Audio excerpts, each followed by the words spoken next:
Magandang araw mga kaibon, mga kalapatids. Welcome back sa channel namin ulit. For today's video, nagre-request si Sir Louie Toy, no?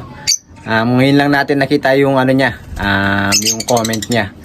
Ang request niya, gawa daw ako ng video, ng vlog, no?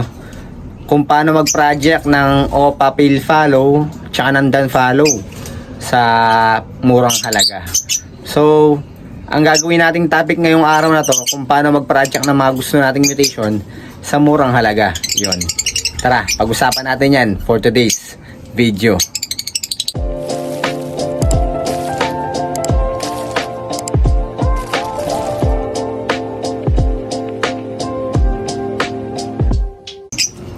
So, ang una nyong gagawin guys, no, para makapag-project kayo ng mga gusto nyong mutation sa murang halaga, magipagkaibigan kayo sa mga nag-iibon, legit na nag-iibon, nagbi-breed ng mga ibon, no.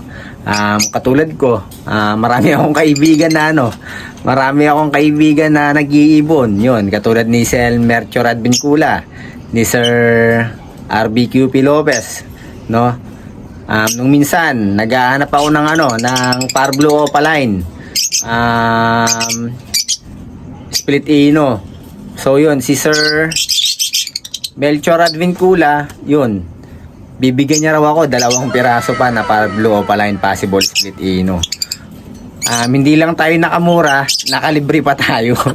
Yun, shoutout kay Sir Melchor Advincula. Maraming salamat sa mga ibon na ibibigay niya sa atin, no. Tapos kay Sir RBQP Lopez naman, shoutout din sa kanya. Nung minsan naghahanap naman ako ng hen na Opaline Split Dilute, dahil nga meron tayo ditong Split Opa, Split Dilute na kak. Kailangan natin ng hen na Opaline Split Dilute. So yun, nagtanong ako kay Sir RBQP Lopez. Meron daw siya, kaya lang yang daw yung sa kanya. Tapos ungender. Pero titignan niya raw kung maluwang yung pelvic, kakapain niya raw. Titignan niya raw kung anong possible gender nung sinasabi niyang Opaline, sure split dilute yun. Binibigay niya sa atin naman, bigay din, libre lang din, no. Hindi lang tayo nakamura, nakalibre pa rin tayo. Kay Sir RBQP Lopez, yun, maraming salamat din kay Sir RBQP Lopez, no. Yun, kung gusto niyo makamura sa pagbibreed ng mga alaga nyo mga ibon, makikipagkaibigan kayo sa mga nag-iibon, sa mga legit na breeder, ganyan. Tapos pangalawang paraan naman, hanap kayo yung legit na breeder. Tapos bibili kayo ng yung possible, no. Possible split lang. Huwag kayo bibili ng visual or sure split, kasi medyo may mas mahalaga na, meron ng may halaga na yung mga yon. Mas magandang bilhin nyo yung pinakamura, possible, no, possible split. Kaya lang, kapag possible split lang yung binili nyo, syempre hindi sure na maglalabas yun ng mga mutation na gusto nyo, dahil nga possible lang yun. Yun ang pinakamura sa mga sa mga mutation na ina-out, yung mga possible, no. Pero yung mga split, medyo mura na rin yung mga split ngayon Pwede nyo na rin pwede na rin kayong bumili ng mga split, no. Kuwari, split Pale Follow, split Dan Follow. Basta yun yung gusto nyo mutation, Split Ino, ganyan. Pwede rin yun, no. Pwede rin yung split. Makakamura din kayo doon.